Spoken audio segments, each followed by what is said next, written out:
Welcome to EduRev. Today, we're going to tackle one of the trickiest parts of the UCAT Situational Judgement test, those importance questions.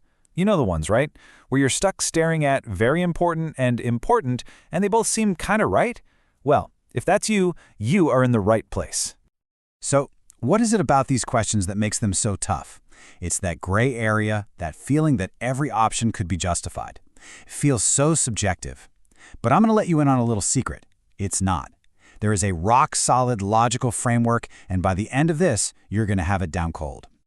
So here's our game plan. First, we'll look at the challenge itself. Then, we are going to decode the 4 answer choices, and trust me, this is the absolute key. After that, I'll give you a super simple 3-step strategy, we'll add some pro techniques on top, and then we'll walk through an example to see it all in action. Let's jump in. Okay, so let's get into it. Before we can find the solution, we've really got to understand the problem. What is the UCAT actually asking you to do with these questions? At the end of the day, these questions are all about weighing things up. They give you a situation, they give you a factor, and your one and only job is to figure out how significant that factor is for making the best possible decision. It's not about your personal opinion, it's about objective importance. All right, listen up, because this next part is the most important thing you are going to hear today. Seriously. The secret to crushing these questions isn't hidden in the complicated scenarios. It's all about knowing what those 4 little letters, A, B, C, and D, really mean. Once you get this, everything else just clicks into place. This right here, this is the whole game. Forget the official UCAT phrasing for a minute and focus on these 4 key words. I want you to burn them into your brain. A is essential, B is helpful, C is harmless, and D is harmful. That's it. That's the entire system. Essential, helpful, harmless, harmful. And if you need a way to visualize it, think of an archery target. An A answer, essential, that's the bullseye. You have to hit it. A B answer, helpful, that's still a great shot. You're in the inner scoring ring. A C answer, harmless, well, you hit the board, but it's not really helping your score. But a D answer, harmful, that's not just a miss. That's missing the target entirely. It's an active problem. Okay, so we've got the core logic. You know the key words. Now, let's build this into a practical, step-by-step strategy you can use on every single importance question you ever see. Here it is, our 3-step method. It's super simple. Step 1, read the scenario and just figure out what is the one main problem here. Step 2, and this is so critical, you compare the factor you're looking at only to that main problem. Don't compare it to the other answer options. And finally, step 3, you assign one of our keywords. Is this factor essential, helpful, harmless, or harmful? And that keyword tells you if it's A, B, C, or D. Now, with what you know already, you can score really well. But we're not aiming for well, are we? We're aiming for excellent. So let's level up with a couple of pro techniques that'll give you a serious edge in both speed and accuracy. Okay, this is where most people get tripped up. The difference between A and B. Here's the bottom line. A is for things that are absolutely mandatory. Think patient safety, core ethics, things that if you ignore them, the whole situation falls apart. B is for stuff that's beneficial. It's good to have, but it's not strictly required. Ignoring a B factor doesn't cause a disaster. The C versus D distinction is just as crucial. Think of a C factor as pure background noise. It's irrelevant, but it's safe. It doesn't hurt anyone.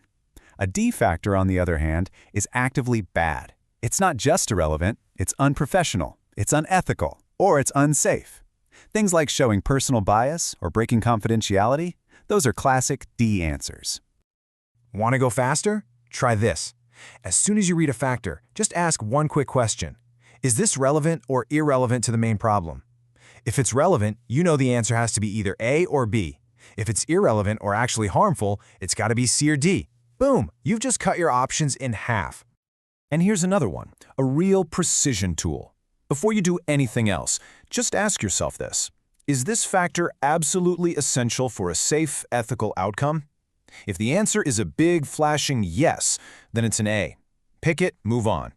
If the answer is no, you've instantly eliminated A, and you can decide between B, C, or D much more easily.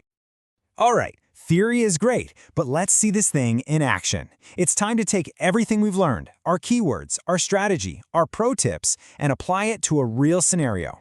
This is where it all comes together. Okay, so here's our situation. We've got a med student who sees a senior colleague mess up and breach patient confidentiality. So step 1 of our strategy. What's the single key issue here? Well, it's the breach of confidentiality, right? And the potential harm to the patient. That's our focus. Let's run the factors through our system. First up, whether the breach affects patient safety.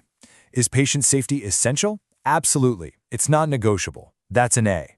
Next, whether the student feels confident speaking up. Is confidence nice to have? Sure. But is it required to do the right thing? No. It's just helpful. That's a B.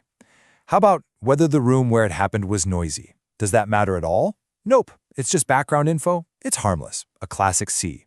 And finally, whether correcting the breach might upset the senior colleague.